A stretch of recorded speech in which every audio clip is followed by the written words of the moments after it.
જો આપણે જરા અહીંયા વધુ સ્પષ્ટતા કરી જઈએ કે બીજગણિતનો આંકડો લઈએ ત્યારે એ છે સમય સંખ્યા શૂન્ય સિવાય એમ નહીં, પણ આપણે એને રિયલ ટાઈમ વાસ્તવિક સંખ્યા બતાવી. આર એટલે વાસ્તવિક સંખ્યા, આ એટલે રિયલ અને સમય અને અસમય બંને સંખ્યા. ના એટલે ગુજરાતી શું થાય એનું? રિયલ રિયલ વાસ્તવિક નહીં પણ એમ ને કહેવાય. અચ્છા, એટલે મને કુદરતી મતલબ પ્રાકૃતિક સંખ્યા, એને પ્રાકૃતિક સંખ્યા કહેવાય ને આને વાસ્તવિક સંખ્યા કહેવાય. R rational. હા એટલે રેશનલ અને રેશનલ બે ભેગા થાય એટલે એને કહેવાય આર. હા એટલે હવે એની એટલે મતલબ કે ચાલો આપણે આમાં વધારે ઊંડા નહીં જઈએ કારણ કે છોકરા કન્ફ્યુઝ થશે, એટલે આપણે એના દાખલા જે પેલા છે ને એ જ લેતા જઈએ. હા એટલે આપણે ખાલી હમણાં તો એમ જ કહીએ કે બીજગણિતનો આંકડો છે અને એનો એમ કે 3 + 2 એટલે n ની માથે 5. હવે એ રિયલ નંબર હોઈ શકે, એ રિયલ નંબર આર નો સભ્ય છે, બરોબર ને? બસ આટલું જ આપણે કહીએ.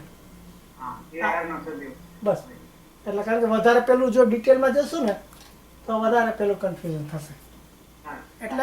એટલે આવી રીતે આપણે આ એકને એક ગુણધર્મ, આ જે પેલો ગુણધર્મ શીખ્યા એમાં આપણે બધો જુદા જુદા પાયા મૂકી શક્યા. એવી જ રીતે આપણે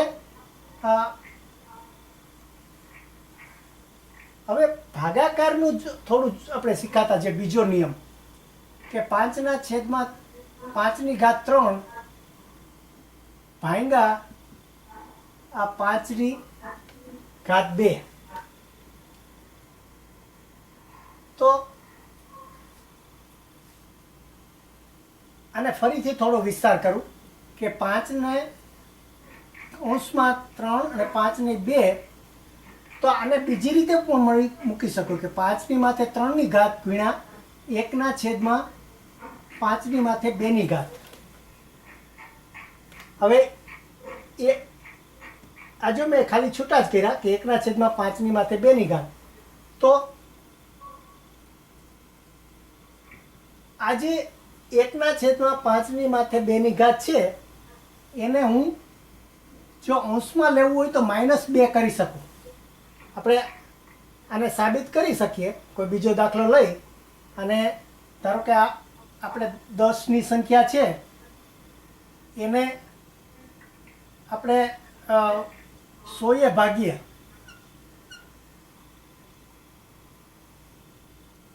તો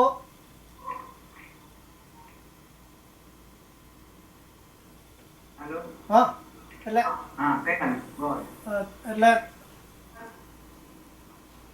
આપણે ધારો કે 1000 ભાગીએ, 10 ને 1000 ભાગીએ, 10 ની માથે 1 ની ઘાત અને 10 ની માથે 3 ની ઘાત થઈ. હવે આપણે જો સાદો આનો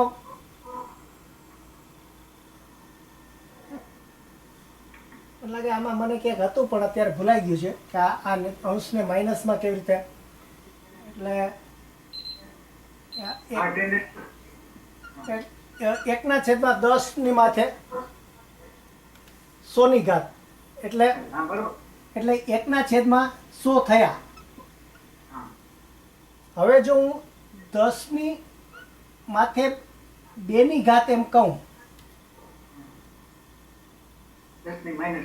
હા તો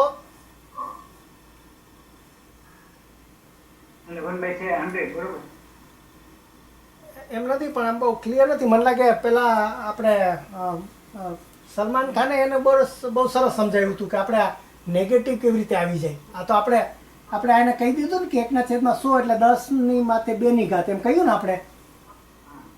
આપણે એમને સીધું કહી દીધું ને, પણ એનું પ્રૂફ નથી. એને મને લાગે એને સરસ પ્રૂફ આપ્યું હતું એનું, મને અત્યારે ભૂલાઈ ગયું કેવી રીતે લીધું હતું.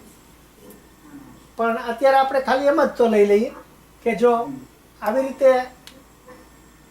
જો અંશમાં હોય એને છેદમાં હોય અને અંશમાં લેવું હોય હા તો એને આપણે નિશાની ચેન્જ થઈ જાય. હવે જો આ પ્લસ છે એનું માઇનસ થઈ ગયું, પણ અહીંયા પણ માઇનસ હોત તો ધારો કે આ 5⁻3 અને એના છેદમાં 5ની માથે -2ની ઘાત હોત તો એને કેવી રીતે લખાત કે 5ની માથે 3ની ઘાત ગુણ્યા 1ના છેદમાં 5ની માથે 2ની ઘાત. તો એને એવી રીતે લખો ને 5⁻3 તો તમે લખ્યો જ, બરોબર? હા નીચે ભાગ્યા છે એટલે ભાગ્યા જ લખો.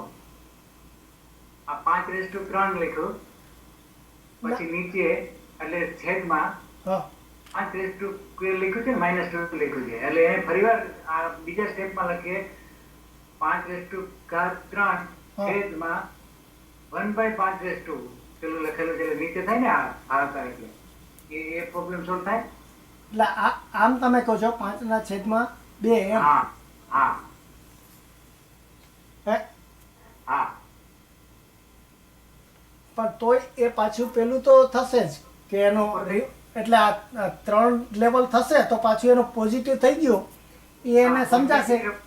ના એના કરતાં આમ વધારે નહીં સમજાય કે 5/2 અને પછી એને ઉલટાવી નાખ્યા કે 5/3 ગુણ્યા આ 5/2 અને માઇનસ અને -2.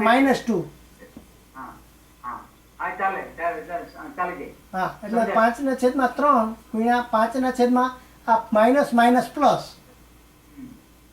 બરોબર ને? હા બરોબર. યા એટલે આવી રીતે 5/5ની ઘાત થઈ. હમ. એટલે આના ઉપરથી આપણે એક એવો નિયમ કરીએ કે જે અંશને છેદમાં લેવા હોય અથવા તો છેદની સંખ્યાને અંશમાં લેવી હોય તો આપણે એની ઘાતાંકની સંખ્યાની નિશાની ઉલટાવી નાખવાની. બરોબર. એટલે 5ની માથે 3ની ઘાત અને 5ની માથે આ 2ની ઘાત છે તો એનો જવાબ 5 3 ઓછા 2. પણ 5ની માથે 3ની ઘાત અને 5ની માથે -2ની ઘાત તો એનો 5 3 અને ઓછા 2 એટલે 5ની માથે 3 વત્તા 2. એટલે ટૂંકમાં અહીંયા જ્યારે પ્લસ હતા તો અહીંયા માઇનસ થઈ ગયા, અહીંયા માઇનસ હતા તો અહીંયા પ્લસ થઈ ગયા. એટલે અંશમાંથી છેદમાં લાવ્યા તો છેદમાંથી અંશમાં લાવ્યા તો એની નિશાની આપણે ઉલટાવી નાખી. એવી જ રીતે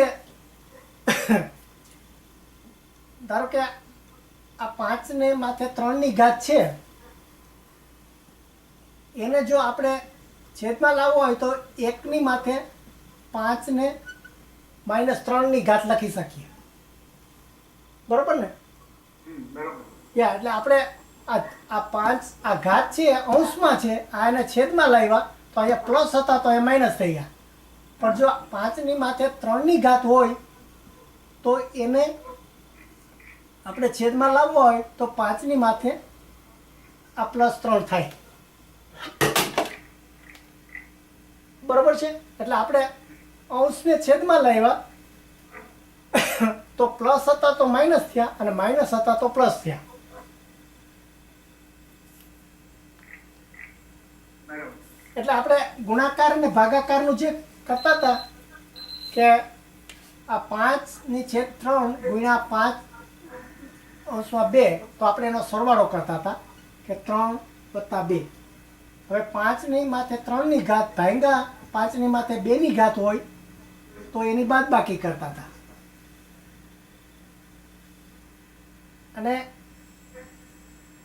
આ 5ની માથે આ 2 છે એ જો પણ નેગેટિવ સંખ્યા હોય -2 તો આ 5ની માથે 3ની ઘાત અને આપણે આ જે ભાગ્યા છે એનું માઇનસ કરીએ એટલે માઇનસ, અને જે આ 2 છે એ 2 રહેશે એટલે 5ની માથે 3 વત્તા 2, 5ની માથે 5ની ઘાત. એટલે આવી રીતે જે અંશ છે છેદમાં આવે અથવા છેદ છે અંશમાં આવે તો એની ઘાતાંકની નિશાની ઉલટી થઈ જાય. એના આપણે દાખલા વધારે જોઈશું.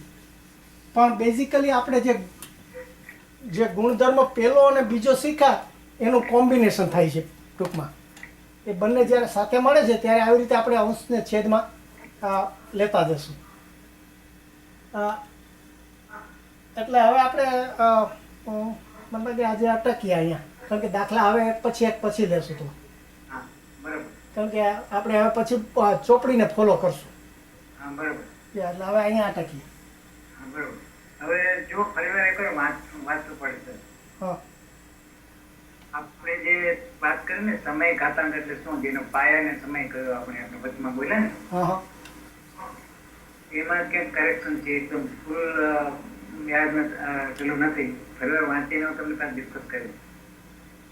એટલે સમય ઘાતાંકની જે આપણે વ્યાખ્યા આપીએ છીએ ને, કે જેનો પાયો સમય હોય હા હા એવા ઘાતાંકની આપણે વાત કરી, એવું આપણે વાત કરીએ ને, હા હા એમાં ડાઉટ છે. અચ્છા સમય ઘાત એટલે ઘાતની વાત કરે છે કે પાયાની વાત કરે છે, મને હજી ડાઉટ રહ્યો. ના, મને લાગે સમય સંખ્યા એ પાયાની વાત કરે છે, એટલે ઘાતાંકમાં ખાલી ઋણ પૂર્ણાંક ને ઘન પૂર્ણાંક જ લે છે. જ્યારે આ જે પાયો છે પાયામાં એ બધું લે છે, પૂર્ણાંક ને બધું લે છે. હા, એટલે એમાં સમય અસમય બે આવે છે. રાઈટ. પાયામાં સમય અસમય આખો આર શૂન્યતર આર આવે છે ઘણી વખત. ના, પણ આપણે અહીંયા આ પાઠમાં એ લોકો ત્યાં લિમિટ મૂકે છે. આ દાખલા આપણે જશું ને એમાં ક્યાંય અસમય સંખ્યા નથી બતાવતા. ના ના, આર બતાવે છે. આર એટલે અસમય સંખ્યા થાય. અસમય પણ આવે આરમાં. એમને એવું કીધું છે એમાં ક્યાંય? હા, મેં એક જગ્યાએ જોયું મેં. જો હું તમને વિડીયો ચાલુ નથી. ઉભા રહો, હું બંધ કરી દઉં.